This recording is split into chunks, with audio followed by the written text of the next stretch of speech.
হিসাব করে দেখেন এই জমিন থেকে সপ্তম আসমান কত দূরে, সেখান থেকে সিদরাতুল মুনতাহা বাইতুল মামুর, সেখানে যাওয়ার পরে নবীজি জিজ্ঞেস করলেন, ভাই জিবরাইল, আল্লাহর যে আরশ এটা আরো কত দূরে, আরো কত দূরে যাওয়া লাগবে সেটা? জিবরিল ডাক দেবেন, হুজুর কেবল মাত্র 70 ভাগের 1 ভাগ আসছে, এখন 69 ভাগ বাকি। আল্লাহু আকবার বলেন। নবীজি বলেছেন সিদরাতুল মুনতাহা বাইতুল মামুরের পরে আরো একটা জগৎ আছে, ওয়া কানা আরশুহু আলাল মা। সেই জগৎটা হলো সমুদ্র জগৎ। সমুদ্র পাড়ি দিয়ে আল্লাহর আরশ যাওয়া লাগে, অর্থাৎ আল্লাহর আরশ পুরো পানির মধ্যে ভাসমান।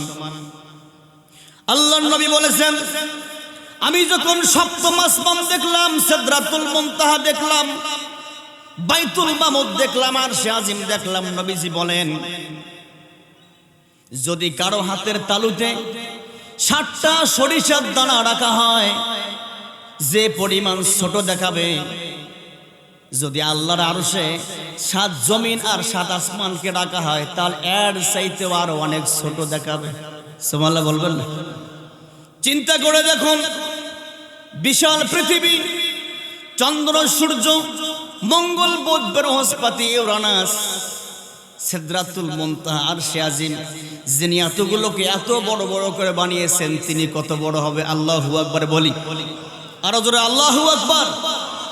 এই জন্য আমার মতে বলে, আল্লাহর নাম নিলে আমরা কি বলবো? আল্লাহু আকবার। আল্লাহ সবার বড়, সবার বড়। আল্লাহু আকবার।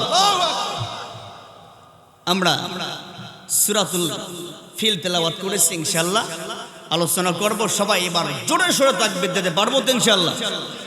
পারবো তো ইনশাআল্লাহ?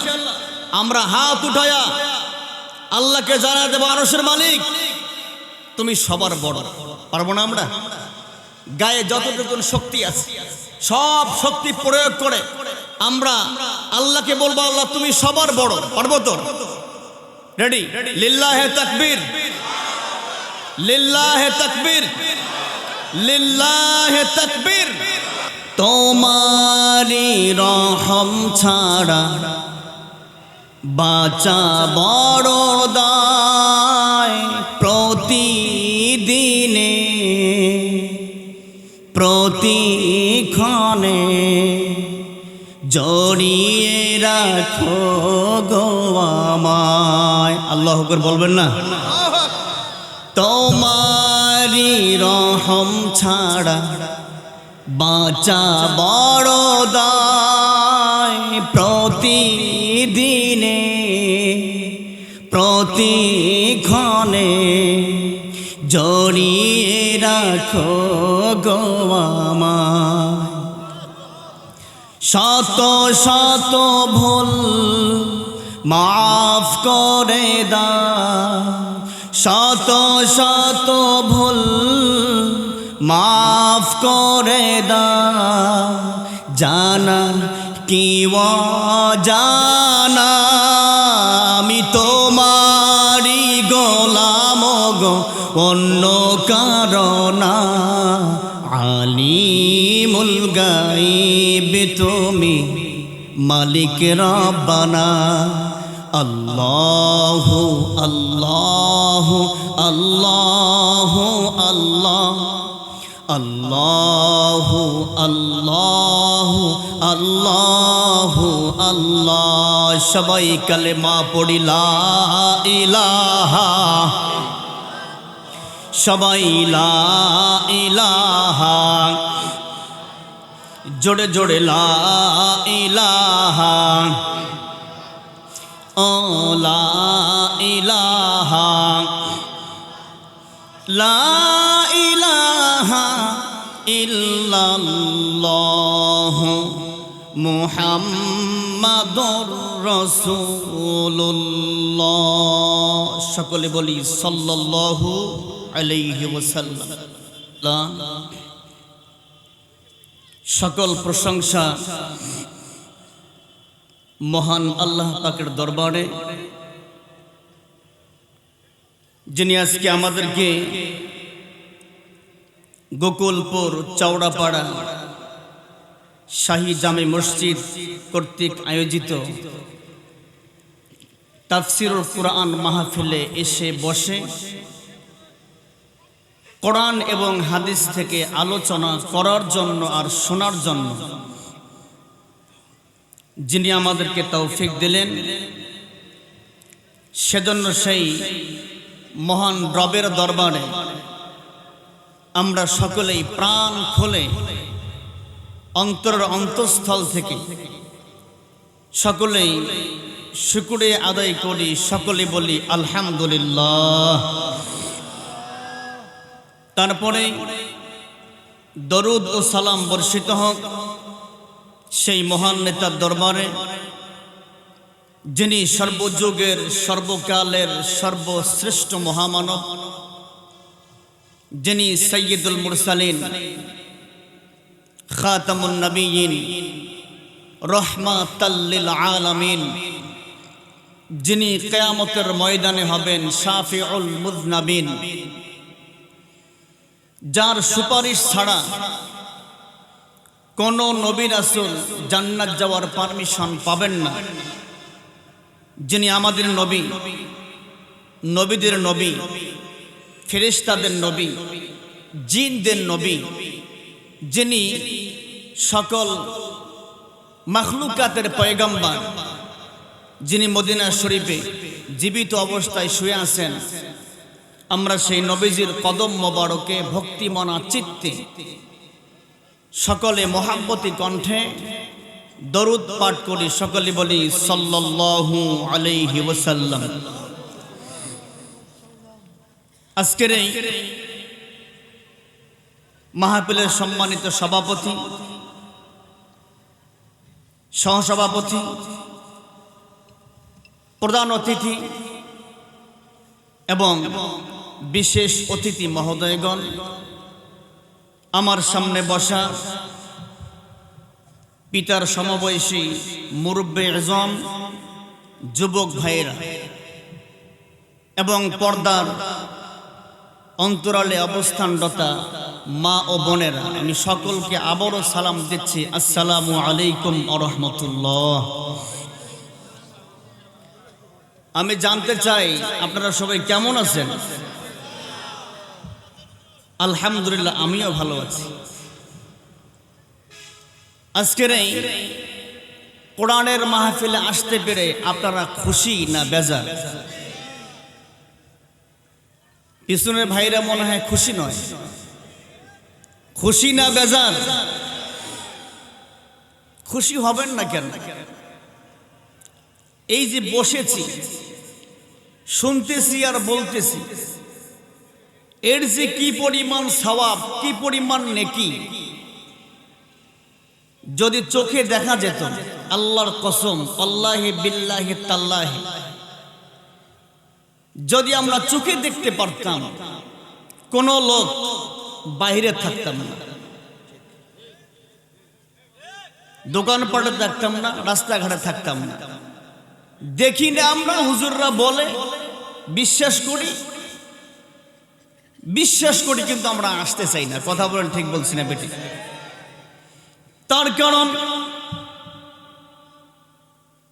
নবীজি বলেছেন, পৃথিবীতে যখন কোথাও আল্লাহর কোরআন এবং আমার হাদিস সম্পর্কে আলোচনা করা হয়, এই আলোচনা করার জন্য আর শোনার জন্য যারা বাড়ির থেকে বের হন এবং ওই স্থানে গিয়ে বসে চুপ করে কোরআন এবং হাদিসের আলোচনা করে আর শোনে, আল্লাহ রাসূল ইরশাদ করে বলেন, যখন ওই বান্দা বান্দিরা সেখানে বসে আলোচনা করবে আর শুনবে, বসার সাথে সাথে আল্লাহ রব্বুল আলামিন ওই বান্দা বান্দির আমলনামা থেকে সকল প্রকার সগীরা গুনাহগুলো আমার আল্লাহ মোচন করে দেন। তার মানে কি? নবীজির হাদিস অনুযায়ী আমাদের আমলনামায় কোনো সগীরা গুনাহ নাই, অলরেডি আমাদের আমলনামা থেকে আল্লাহ পাক সগীরা গুনাহগুলো মাফ করে দিয়েছেন। 2 নম্বর ফজিলত কি? বিশ্বনবী বলেন, মান খরাজা ফি তলাবিল ইলমি ফাহুয়া ফি সাবিলিল্লাহি হাত্তা ইয়ারজি। নবীজি বলেছেন, খরাজা ইয়াখরুজু মানে বের হওয়া, মান খরাজা এক বছর আল্লাহ ব্যবহার করেছেন। বিশ্বনবী বলেন, মান খরাজা যে ব্যক্তি কোরআন এবং হাদিসের আলোচনা করার জন্য আর শোনার জন্য বাড়ির থেকে বের হয়, নবীজি বলেন হাত্তা ইয়ারজি, যতক্ষণ পর্যন্ত ওই বান্দা বান্দি পুনরায় বাড়িতে পৌঁছে নাই, এই মাঝখানের সময়টুকুন ওই আল্লাহর বান্দা বান্দি মুজাহিদের মর্যাদা লাভ করে। জবান খুলে সবাই বলুন সুবহানাল্লাহ। 3 নম্বর লাভ কি?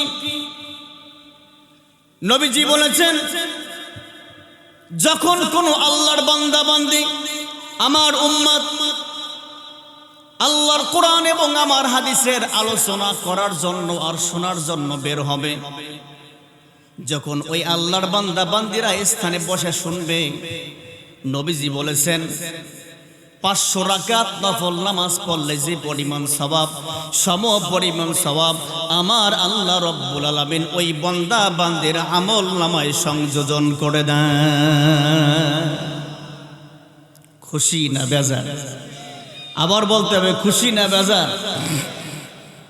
আরো অনেক ফজিলত, মাত্র 3টা বললাম, অতগুলো বলার সুযোগ হবে না, লম্বা আলোচনা। আমি আজকে আপনাদের সামনে একটি সূরা তেলাওয়াত করেছি, সকলের মুখস্থ আছে না নাই? সূরাতুল ফিল।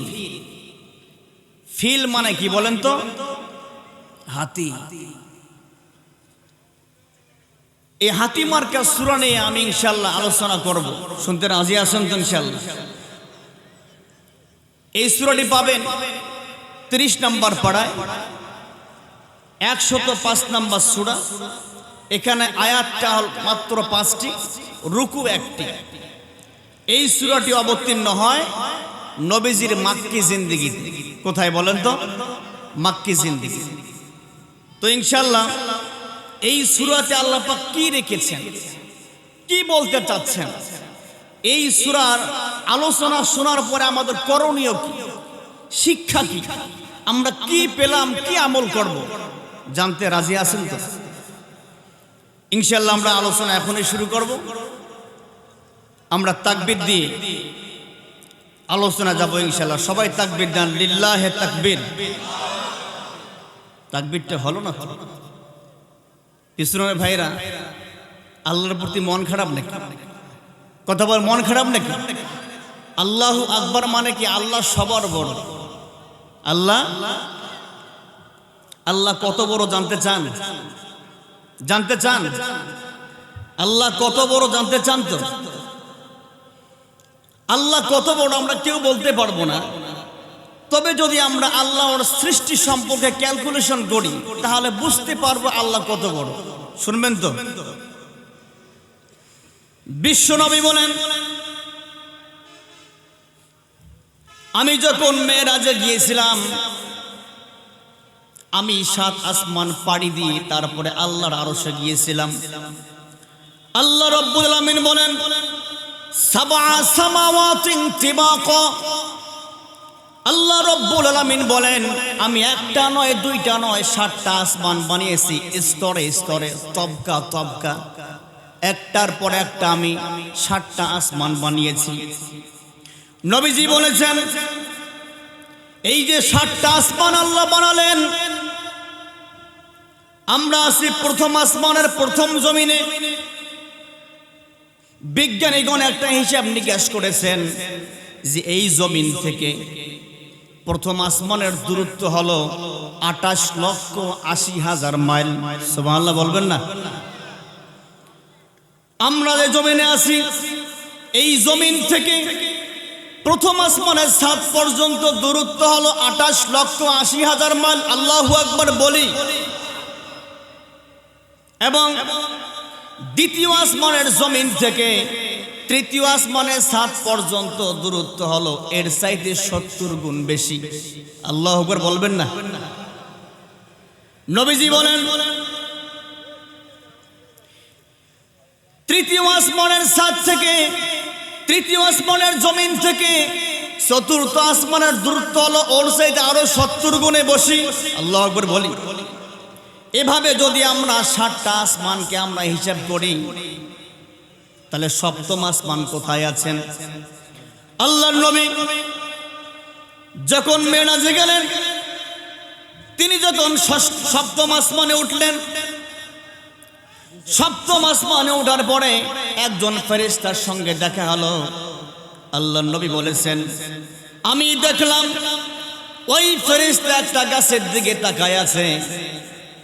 আমি খেয়াল করে দেখলাম ওই ফেরেশতা এত ব্যস্ত ছিল, আমি পেছন দিক গিয়ে তাকে সালাম দিলাম। আমি সালাম দেওয়ার পরে ওই ফেরেশতা এত ব্যস্ত ছিল, আমার সালামের উত্তর তিনি ইশারায় দিলেন, মুখ দিয়ে দিলেন না। আমি যখন আমার পরিচয় বললাম, তখন ওই ফেরেশতা আমার দিকে তাকালেন। আমি ফেরেশতাকে দেখে ভয় পেলাম। তার কারণ ওই ফেরেশতা অন্য কোনো ফেরেশতা ছিল না, ওই ফেরেশতা ছিল মালাকুল মাউত আজরাইল। নবীজি তাকে দেখে ভয় পেলেন। ভয় পাওয়ার পরে মালাকুল মাউত আজরাইল আল্লাহর নবীর সঙ্গে কথোপকথন শুরু করলেন। তার কথোপকথন দেখে আল্লাহর নবী ভয় কেটে গেল। নবীজি জিজ্ঞেস করছেন, ভাই মালাকুল মাউত আজরাইল, তুমি এখানে কি করো? মালাকুল মাউত ডাক দিয়ে বলেন, ওগো আল্লাহর পয়গম্বর বিশ্ব নবী, তাকায় দেখেন একটা গাছ দেখা যায়, ওই গাছটার নাম হলো শাজারাতুল ইয়াকিন। বলেন তো গাছটার নামটা কি? শাজারাতুল ইয়াকিন। ওগো আল্লাহর পয়গম্বর, তাকায়া দেখেন এই গাছের মধ্যে যতগুলো পাতা আছে, পৃথিবীতে ততগুলো মানুষ আছে। সুবহানাল্লাহ বলবেন না? ওগো আল্লাহর পয়গম্বর, এই গাছের প্রত্যেকটা পাতায় প্রত্যেকটা ব্যক্তির নাম, বাবার নাম, মায়ের নাম, এলাকার নাম, জেলার নাম, দেশের নাম, কোড নাম্বার সহ লেখা আছে। যখন ওই গাছ থেকে কোনো পাতা পড়ে যায়, ওই পাতা আমি হাতে নেওয়ার পরে ওই ব্যক্তির রূহ আমি কবজ করি। নবীজি জিজ্ঞেস করলেন, ভাই মালাকুল মাউত আজরাইল, এত বড় পৃথিবী যেখানে অসংখ্য অগণিত মানুষ, এট এ টাইমে একই সময় তুমি এতগুলো মানুষের রূহ কিভাবে কবজ করো? একই সময় অনেক মানুষ মরে না? কথা বল, মরে কি না? আল্লাহর নবী জিজ্ঞেস করেন, রে ভাই মালাকুল মাউত আজরাইল, এট এ টাইমে একই সময় তুমি এতগুলো মানুষের রূহ কিভাবে কবজ করো? এবার মালাকুল মাউত আল্লাহর নবীকে ডাক দিয়ে বলেন, নবীজি আপনি শোনেন, যদি আপনার সামনে একটা থালা রাখা হয়, মানে প্লেট, যেই প্লেটে আমরা ভাত খাই, মালাকুল মাউত ডাক দিয়ে বলেন, নবী গো, যদি আপনার সামনে একটা প্লেট রাখা হয়, থালা রাখা হয়, যদি এই প্লেটের মধ্যে কিছু পিঁপড়া রাখা হয়, যদি আপনাকে বলা হয়, হুজুর আপনি একই সময় এট এ টাইমে অনেকগুলো পিঁপড়া মারেন, আপনি মারতে পারবেন কি পারবেন না? নবীজি বলেন, অবশ্যই পারবো। প্লেটটা ছোট্ট একটা জায়গা। মালাকুল মাউত ডাক দিয়ে বলেন, ওগো আল্লাহর পয়গম্বর, আপনি ভালো করে শুনেন, গোটা পৃথিবী আমার কাছে একটা প্লেটের চাইতে অনেক ছোট। আল্লাহু আকবার বলবেন না? এজন্য এট এ টাইমে একই সময়ে আমি একই সময় অনেকগুলো রূহ কবজ করতে পারি। এখন চিন্তা করে দেখুন, এত বড় পৃথিবী, যদি এই পৃথিবী মালাকুল মাউতের কাছে একটা থালার চাইতেও ছোট হয়, ফেরেশতা তো একজন দুইজন নয়, আল্লাহ যে কতগুলো ফেরেশতা বানিয়েছেন আমাদের হিসাবের বাইরে, তাহলে এই ফেরেশতা যদি এত বড় হয়, তাহলে আল্লাহ কত বড় হবেন? নবীজি বলেন, আমাকে যখন সপ্তম আসমান পাড়ি দিয়ে বাইতুল মামুর সিদরাতুল মুনতাহা নিয়ে যাওয়া হলো, সিদরাতুল মুনতাহা যাওয়ার পরে আমি জিবরিলকে ডাক দিয়ে বললাম, জিবরিল, আল্লাহর আরশ আরো কত দূরে? জিবরিল ডাক দিয়ে বলেন, হুজুর কেবল মাত্র 70 ভাগের 1 ভাগ আসছি, এখন 69 ভাগ পড়ে আছে। আল্লাহু আকবার বলবেন না? হিসাব করে দেখেন এই জমিন থেকে সপ্তম আসমান কত দূরে। সেখান থেকে সিদরাতুল মুনতাহা বাইতুল মামুর, সেখানে যাওয়ার পরে নবীজি জিজ্ঞেস করলেন, ভাই জিবরাইল, আল্লাহর যে আরশ, এটা আরো কত দূরে, আরো কত দূরে যাওয়া লাগবে সেটা? জিবরিল ডাক দেবেন, হুজুর কেবল মাত্র 70 ভাগের 1 ভাগ আসছে, এখন 69 ভাগ বাকি। আল্লাহু আকবার বলেন। নবীজি বলেছেন, সিদরাতুল মুনতাহা বাইতুল মামুরের পরে আরো একটা জগৎ আছে, ওয়া কানা আরশুহু আলাল মা। সেই জগৎটা হলো সমুদ্র জগৎ। সমুদ্র পাড়ি দিয়ে আল্লাহর আরশ যাওয়া লাগে, অর্থাৎ আল্লাহর আরশ পুরো পানির মধ্যে ভাসমান। আল্লাহর নবী বলেছেন, আমি যখন সপ্তম আসমান দেখলাম, সিদরাতুল মুনতাহা দেখলাম, বাইতুল মামুর দেখলাম, আরশে আজিম দেখলাম, নবীজি বলেন, যদি কারো হাতের তালুতে 60টা সরিষার দানা রাখা হয়, যে পরিমাণ ছোট দেখাবে, যদি আল্লাহর আরশে 7 জমিন আর 7 আসমানকে রাখা হয়, তাহলে এর চাইতেও আরো অনেক ছোট দেখাবে। সুবহানাল্লাহ বলবেন না? চিন্তা করে দেখুন, বিশাল পৃথিবী, চন্দ্র সূর্য, মঙ্গল বুধ বৃহস্পতি ইউরেনাস, সিদরাতুল মুনতাহা আরশে আজিম, যিনি এতগুলোকে এত বড় বড় করে বানিয়েছেন, তিনি কত বড় হবে? আল্লাহু আকবার বলি, আরো জোরে আল্লাহু আকবার। এই জন্য আমার মতে বলে, আল্লাহর নাম নিলে আমরা কি বলবো? আল্লাহু আকবার। আল্লাহ সবার বড়, সবার বড়, আল্লাহু আকবার। আমরা সূরাতুল ফিল তেলাওয়াত করেছি, ইনশাআল্লাহ আলোচনা করব। সবাই এবার জোরে সোরে তাকবীর দিতে পারবো তো? ইনশাআল্লাহ পারবো তো? ইনশাআল্লাহ আমরা হাত উঠায়া আল্লাহকে জানা দেব, আরশের মালিক তুমি সবার বড়। পারবো না আমরা? গায়ে যতটুকু শক্তি আছে সব শক্তি প্রয়োগ করে আমরা আল্লাহকে বলবো, আল্লাহ তুমি সবার বড়। পারবো তো? রেডি? লিল্লাহে তাকবীর, লিল্লাহে তাকবীর, লিল্লাহে তাকবীর। বাস আমার আল্লাহ বলেন, আলাম তারা কাইফা ফাআলা রাব্বুকা বিআসহাবিল ফিল। আল্লাহ রাব্বুল আলামিন বলেন, আলাম তারা, ও নবী আপনি কি দেখেননি, কাইফা ফাআলা রাব্বুকা বিআসহাবিল ফিল, আপনার রব, আপনার মুনিব, আপনার মালিক হাতিওয়ালাদের সাথে কেমন ব্যবহার করেছে। এখানে প্রশ্ন হলো, তারা মানে দেখা, এটা ওয়াহিদ মুজাক্কার হাজারের থেকে 8 বছর। তারা মানে দেখা, আপনি কি দেখেননি, ইন্টারোগেটিভ সেন্টেন্স। তার মানে হলো, আব্রাহা যখন আল্লাহর ঘর ভাঙার জন্য মক্কা শরীফে আসছিলেন, আল্লাহর নবী তখন মায়ের পেটে ছিলেন, কোথায় ছিলেন? আল্লাহর নবীর জন্মই হন নাই। এরপরে জন্ম হলো, 40 বছর পর নবুয়ত পেলেন, তারও কয়েক বছর পরে সূরাতুল ফিল অবতীর্ণ হয়। অথচ আল্লাহ বলছেন, আলাম তারা, আপনি কি দেখেন নাই? নবীর তো জন্মই হয় না, তারা আল্লাহ বললেন কেন আলাম তারা, আপনি কি দেখেন নাই? আল্লাহ মনে হয় ভুল করছে নাকি? ভুল করে নাই তো? এটার অনেকগুলো ব্যাখ্যা, আমি এতগুলো ব্যাখ্যা দেওয়ার সুযোগ পাবো না। আল্লাহ রাব্বুল আলামিন আমাদের নবীকে বানিয়েছেন সবার আগে আর পাঠিয়েছেন সবার শেষে।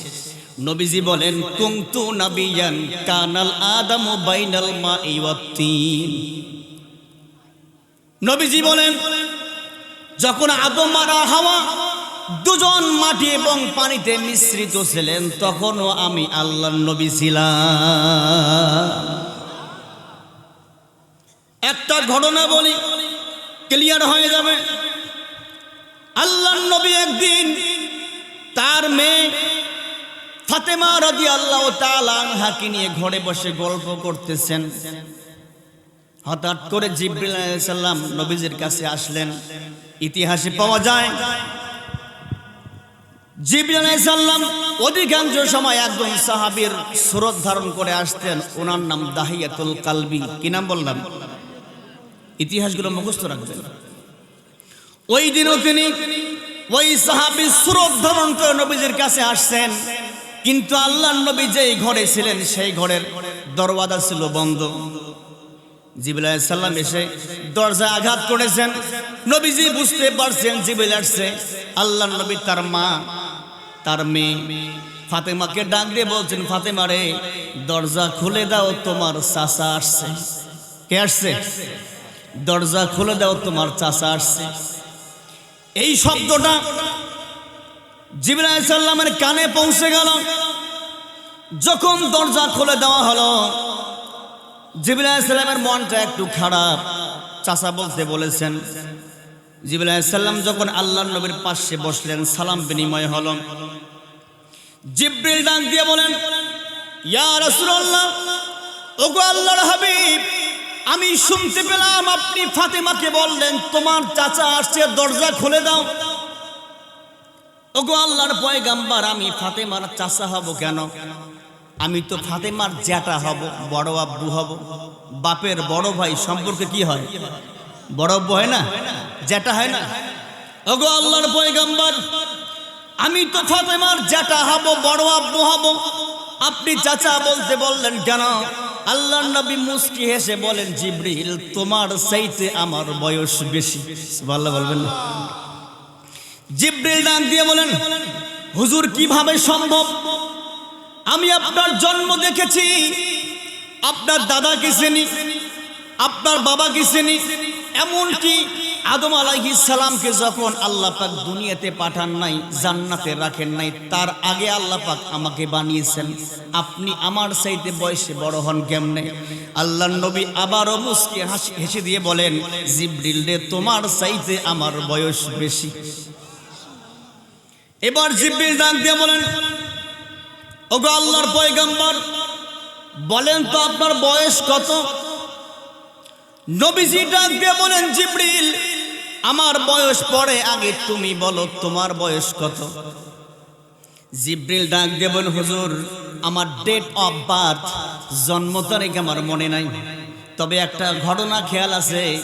যদি ওই ঘটনা বলি, আপনি ক্যালকুলেশন করে, হিসাব করে আপনি আমার বয়স বের করতে পারবেন। নবীজি বলেন, রে জিবরিল, তুমি সেই ঘটনা আমার কাছে খুলে বলো। জিবরিল ডাক দিয়ে বলেন, হুজুর, আল্লাহ রব্বুল আলামিন আমাকে যখন সৃষ্টি করেছেন, আমি দেখেছি আল্লাহর আরশের নিচে একটা তারকা উঠতো। সুবহানাল্লাহ বলবেন না? ওগো আল্লাহর পয়গম্বর, আমি খেয়াল করে দেখেছি এই তারকা উঠলে পরে ৭০,০০০ বছর আল্লাহর আরশ তওয়াফ করত। সুবহানাল্লাহ বলবেন না? কত বছর? ৭০,০০০। ৭০ বছর না, ৭০,০০০ বছর। ওগো আল্লাহর পয়গম্বর, এই তারকা উঠলে পরে ৭০,০০০ বছর আল্লাহর আরশ তওয়াফ করত। ওগো আল্লাহর নবী, এই তারকা ডুবলে পরে আমি আর ৭০,০০০ বছর দেখতাম না। ডুবলে কত বছর? উঠলে কত বছর? ওগো আল্লাহর পয়গম্বর, এই তারকা উঠলে ৭০,০০০ বছর, ডুবলে ৭০,০০০ বছর। এই তারকার উঠা আর ডুবা আমি জিব্রাইল ৭২,০০০ বার দেখেছি। সুবহানাল্লাহ, আস্তে কর, মানুষ শুনবে। আল্লাহর নবী ডাক দিয়ে বলেন, রে জিবরিল, তুমি কি বলতে পারো ওই তারকাটা কে ছিল? জিবরিল ডাক দিয়ে বলেন, হুজুর, ওই তারকাটা কে ছিল আমি বলতে পারবো না। নবীজি আবার প্রশ্ন করেন, জিবরিল রে, বলো তো ওই তারকাটা কোন জায়গা থেকে উঠতো? জিবরিল ডাক দিয়ে বলেন, হুজুর, ওই তারকা কোন জায়গা থেকে উঠতো আমি তাও জানি না। আল্লাহর নবী আবার প্রশ্ন করেন, জিবরিল, বলো তো ওই তারকাটা কোন জায়গায় ডুবতো? জিবরিল ডাক দিয়ে বলেন, হুজুর, ওই তারকা কোন জায়গায় ডুবতো আমি তাও বলতে পারবো না। আল্লাহর নবী, বিশ্ব নবী ডাক দিয়ে বলেন, রে জিবরিল, তুমি ভালো করে শোনো,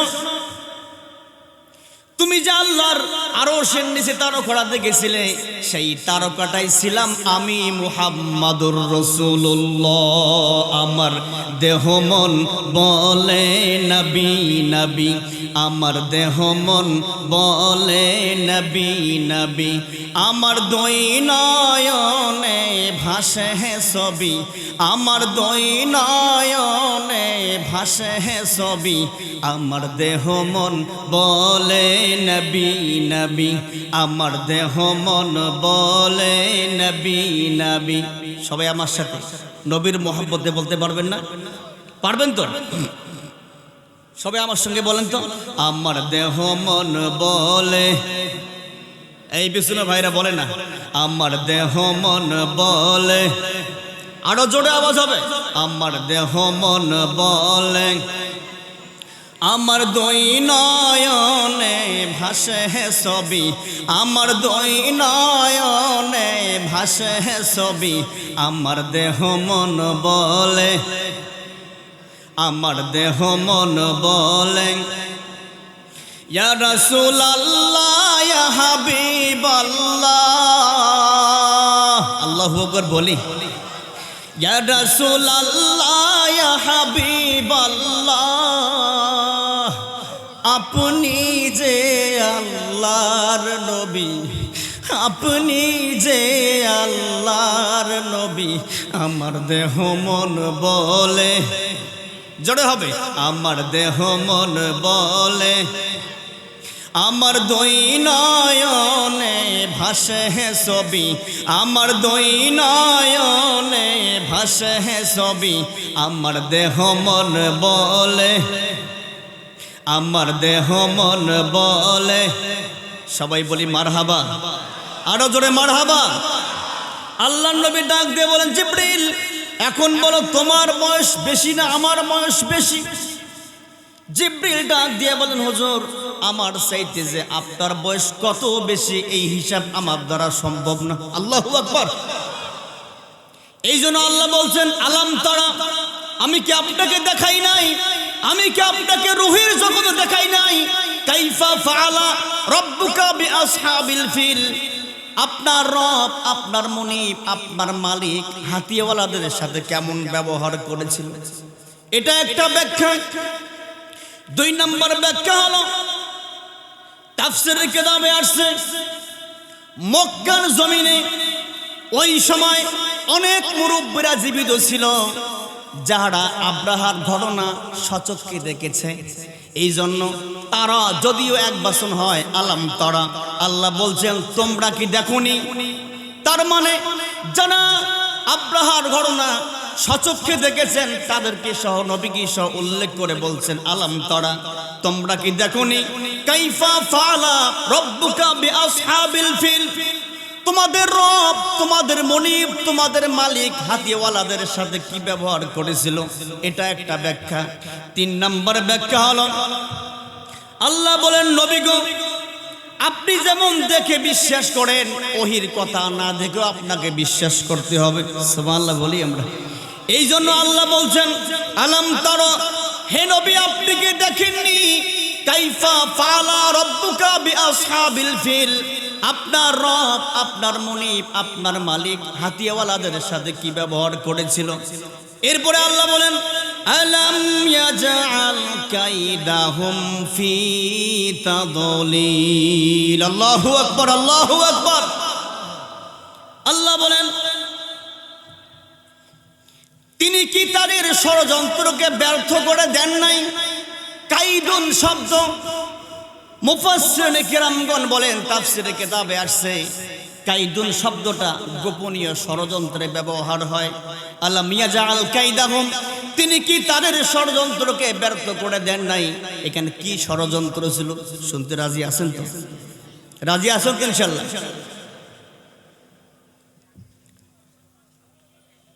ইয়ামনের বাদশা আব্রাহা, কি নাম বললাম? মুখস্থ রাখতে হবে। ইয়ামনের বাদশা আব্রাহা যখন দেখলো মক্কা শরীফে বাইতুল্লাহর ঘর, আল্লাহর ঘর আছে, সেখানে প্রত্যেক বছর দেশের বিভিন্ন পৃথিবীর বিভিন্ন দেশ থেকে সেখানে মানুষ এসে হজ করে, তাওয়াফ করে। এর দ্বারা মক্কাবাসীরা অনেক উপকৃত হয়ে লাভবান হয় এবং তাদের সম্মান বৃদ্ধি পেয়ে যায়। এই জন্য আব্রাহা চিন্তা করল এটা হতে দেওয়া যাবে না, মানুষ যেন কাবা শরীফে না যায়, আল্লাহর ঘরে যেন মানুষ হজ করতে না যায়, তাওয়াফ করতে না যায়। এই জন্য তিনি ইয়ামানের রাজধানী সনাআতে একটা অনেক বড় গির্জা তৈরি করেছেন, অনেক লম্বা গির্জা। মুফাসসিরিনে কেরামগণ বলেন সেই গির্জাটার নাম দিয়েছিল আল কলিস বা আল কুল্লাইস। এত লম্বা গির্জা, এত লম্বা বিল্ডিং। মুফাসসিরগণ বলেন যদি কোনো ব্যক্তি মাথায় টুপি দিয়ে ওই বিল্ডিং এর দিকে তাকায় তাহলে ওই ব্যক্তির মাথার থেকে টুপি পড়ে যাওয়ার মতো হয়, এত উঁচু বিল্ডিং। সোনা দানা মণি মুক্ত দিয়ে সে একটা গির্জা তৈরি করেছে এবং পুরা পৃথিবীতে ঘোষণা করেছে এই আজ থেকে তোমরা কাবা শরীফে যাবে না, বাইতুল্লাহ তোমরা যাবে না, আমি যে গির্জা বানিয়েছি সবাইকে এখানে আসতে হবে, তাওয়াফ করতে হবে, এখানে হজ করতে হবে। এটা মানুষ মানবে নাকি? কথা বল, মানবে নাকি? মানুষ মানে নেই। এমনকি মুহাদ্দিসিনে কেরামগণ বলেন এই ঘোষণা দেওয়ার পরে কুরাইশ বংশের কয়েকজন যুবক অথবা একজন যুবক, কয়েক রকমের বর্ণনা আছে। কোন মুফাসসির বলেছেন একজন, আবার কোন মুফাসসিরগণ বলেছেন 7 জন, আবার কেউ বলেছেন কয়েকজন বুদ্ধি করে রাতের বেলায় সেই গির্জায় প্রবেশ করার পরে পাইকারি হারে পায়খানা, বুঝেন নাই মনে হয়, ঢোকার পরে পাইকারি হারে পায়খানা করে দিয়েছে। পায়খানা করার পরে সকালবেলা যখন আব্রাহা তার সৈন্য সামন্ত নিয়ে যখন তার গির্জা তাওয়াফ করার জন্য আসছে, যখন এই ভিতরে প্রবেশ করে কিরে গন্ধ কিসের, এখানে পায়খানা করলো, তথ্য নিয়ে দেখলো যে এরাই পায়খানা করতে পারে। তখন সে কি করলো, সবাইকে ডাক দিয়ে বলল এই গির্জা আগুন লাগাই দাও, আগুন লাগাই দাও, আগুন দিয়ে পুড়িয়ে দাও। তার মানে কি নিজের গির্জায় নিজে আগুন লাগাই দিয়ে পুড়িয়ে দিলেন। তার মানে কাবা শরীফ যে ভাঙবে তার একটা ইস্যু, বুঝেন নাই মনে হয়, এটা একটা ইস্যু। নিজের গির্জায় নিজে আগুন দিয়ে আল্লাহর ঘর নিধন করার জন্য, ধ্বংস করার জন্য একটা ফন্দি আটকাল। আজকেও পৃথিবী আমাদের দেশে অপরাধ করে নিজে, মানুষ মারে নিজে, সন্ত্রাস করে নিজে, দোষ চাপায় অন্যের। আছে না নাই? কথা বলেন, আছে না নাই? নিজে সন্ত্রাসী করে বাসে আগুন দেয়, মানুষ মারে, হত্যা করে, দোষ দেয় অন্যের। কথা বলেন, ঠিক বলছি না বেঠিক? আজকে যারা এমন করে, নিজে অন্যায় করে, সন্ত্রাসী করে, মানুষ মারে, হত্যা করে, আর অন্যের নামে দোষ চাপায়, এরা অন্য কেউ নয়, এরা হলো আব্রাহার খালাতো ভাই। কথা বলেন, ঠিক বলছি না বেঠিক? তার মানে আমাদের দেশেও আব্রাহার খালাতো ভাই এখনো আছে। এবার আব্রাহা ভালো করে মনোযোগী হন, আমার দিকে তাকান। আব্রাহা নিজের গির্জায় নিজে আগুন জ্বালিয়ে দিল, উদ্দেশ্য একটা, বাইতুল্লাহ ধ্বংস করবে। মুফাসসিরিনে কেরামগণ বলেন আব্রাহা একজন নয়, 2 জন নয়, 60,000 সৈন্য, 12টি কিংবা 13টি হাতি নিয়ে আল্লাহর ঘর ধ্বংস করার জন্য সে বের হলো। কয় হাজার সৈন্য? কয় হাজার? এই তো মুখস্থ রাখতে হবে। হাতি ছিল কয়টি? 13টি কিংবা 12টি, ইখতিলাফ আছে। আমি তো মনে করি আমাদের দেশে এই 16 বছরে যা হয়েছে ভালো হয়েছে। কথা বলেন, ঠিক বলছেন? যদি এটা না হতো আজকে আমরা স্বাধীনভাবে কথা বলতে পারতাম না। কথা বলেন, ঠিক বলছেন? এই জন্য আমার মতে যা হয়েছে ভালোই হয়েছে। একটা ঘটনা শুনি আপনাদের, এটা আবার কোন কোরআন হাদিসে নাই, পড়ে চ্যালেঞ্জ করেন না হুজুর কোথায় পাইছেন, এটা একটা গল্প বলতেছি। এক বাদশাহ আর উজির দুজনে শিকার করার জন্য জঙ্গলে গেছে। জঙ্গলে যাওয়ার পরে যে কোনো কায়দায় একটা বিচ্ছু বাদশার আঙ্গুলে কামড় দিয়েছে। বিশ্বু কামড় দিলে যন্ত্রণা হবে না? এই কামড়ের যন্ত্রণায় বাদশা থাকতে পারে না, বলতেছে উজির আমি তো মরে গেলাম, আমি তো বিষের যন্ত্রণা থাকতে পারতেছি না। উজির কয় হুজুর আপনি আঙ্গুলটা ধরেন, আমি তরবারিতে একটা কোপ দেই, আঙ্গুলটা আলাদা হয়ে যাক, আর ব্যথা করবেন না। এবার বাদশা বলে হুজুর তুই বলো কি, আমি আমার আঙ্গুল কেটে ফেলবো? না কাটাতে বোঝেন, গল্প কিন্তু এটা। পরিশেষে আঙ্গুল কেটে দেওয়া হলো। আপনারাই বলেন তো আঙ্গুল কাটার পরে যন্ত্রণা বাড়ছে না কমছে? এখন বাদশা কয় উজির এ তো আর এক বেকায়দা, এতক্ষণ ছিল এক যন্ত্রণা, এখন তো আর এক যন্ত্রণা। এবার উজির বাদশার কানে কানে কয় হুজুর যা হয়েছে ভালো হয়েছে। এটা শোনার পরে বাদশার মেজাজ নরম হবে না গরম হবে? বাদশা কিছু বলতে পারে না, কারণ আঙ্গুল তো নাই, মারবে কেমন করে? বাদশা বলে উজির আমার রাজদরবার যা, তোর খবর খারাপ আছে। তার মানে কি হিংসা আছে, হিংসা পুষতেছে, পুষতে পুষতে যখন রাজদরবার আসছে, বাদশা তার সৈন্যবাহিনীকে বলছে আমার সৈন্যবাহিনী বিনা হিসাবে উজিরকে 5 বছরের কারাদণ্ড দাও, কোনো হিসাব নিকেশ নেই। 5 বছর দিয়ে দিচ্ছে। যখন 1-2 বছর পার হয়ে গেছে, এবার বাদশার শখ জেগেছে, সে আবার শিকারে যাবে। এবার কাউকে সাথে নেয়নি, একাই শিকার করার জন্য জঙ্গলে গেছে। যেতে যেতে যেতে যেতে এমন এক জায়গা গেছে যেখানে শুধু বন্য মানুষ ছাড়া আর কিছু নাই। ওই বাদশাকে তারা ধরে ফেলেছে। ধরার পরে তারা অনেক আনন্দ। তার কারণটা হলো ওই বন্য মানুষদের একটা ধর্মীয় কিতাবের একটা আইন ছিল, তারা নতুন মানুষ পেলে, নতুন মানুষ দেখলে ওই ব্যক্তিকে তারা জবাই করে রান্না করে কাবাব করে খায়। বাদশাকে ধরার পরে বাদশাকে বেঁধে ফেলেছে। আজকে রাত্রিবেলায় গভীর রাত্রিতে বাদশাকে মানে ওই ব্যক্তিকে জবাই করবে, রান্না করে কাবাব করে আমরা খাবো। তারা আনন্দে আত্মহারা, রাত্রিবেলা তারা আনন্দ করতেছে। ঠিক যখন রাত গভীর হল, যখন তারা বাদশাকে জবাই করবে, তাদের ধর্মীয় কিতাবের নিয়ম অনুযায়ী খুঁটিয়ে মানুষ তারা খাবে না, নিখুঁত মানুষ খাবে। এখন চেক দিবে তারা যে আর কোনো সমস্যা আছে কিনা। এখন চেক দিতে গিয়ে দেখে বাচ্চার তো আঙ্গুল নাই। আবার তোমার আঙ্গুল কই? আমার আঙ্গুল তো আগের থেকে নেই। বন্য মানুষ কয় তুমি তো আমাদের খাদ্যই না, বেটা পালা। বাদশা দৌড়ে বাড়ি এসেছে, লিল্লাহে তাকবীর। তো বাদশা এক দৌড়ে বাড়িতে আসছে। আসার পরে বলতেছে আমার উজিরকে ডাকো, উজিরকে ডাকো। উজিরকে নিয়ে আসা হয়েছে। উজিরকে সকল ঘটনা খুলে বলার পরে উজির বলছে হুজুর যা হয়েছে ভালো হয়েছে। এবার বাদশা বলে বুঝলাম আমার যা হয়েছে ভালো হয়েছে, কিন্তু আমি যে তোমাকে বিনা কারণে বিনা অপরাধে 5 বছর জেল দিলাম, এখানে তুমি কি করলাম দেখলাম। এবার হুজুর বলে হুজুর যদি আপনি আমাকে জেলখানা না দিতেন, আপনি তো সফরে গিয়েছেন, তাহলে আমি আপনার সফর সঙ্গী হতাম। কথা বলেন ঠিক বলছেন এবার? হুজুর আমাদেরকে তারা দুজনকে ধরে ফেলতো, আপনি তো খুঁটিয়ে মানুষ, আপনাকে ছেড়ে দিয়েছি। আমার তো কোনো খুঁত নাই হুজুর, এতক্ষণ আমি জবাই হয়ে কাবাব হয়ে তাদের পেটে যেতাম। এই জন্য যা হয়েছে ভালো হয়েছে। আমারও বক্তব্য বলো এই 16 বছর যা হয়েছে, যার কারণে স্বাধীনভাবে মুক্ত দেশে মুক্ত আকারে স্বাধীনভাবে কথা বলতে পারতেছি। কথা বলেন ঠিক?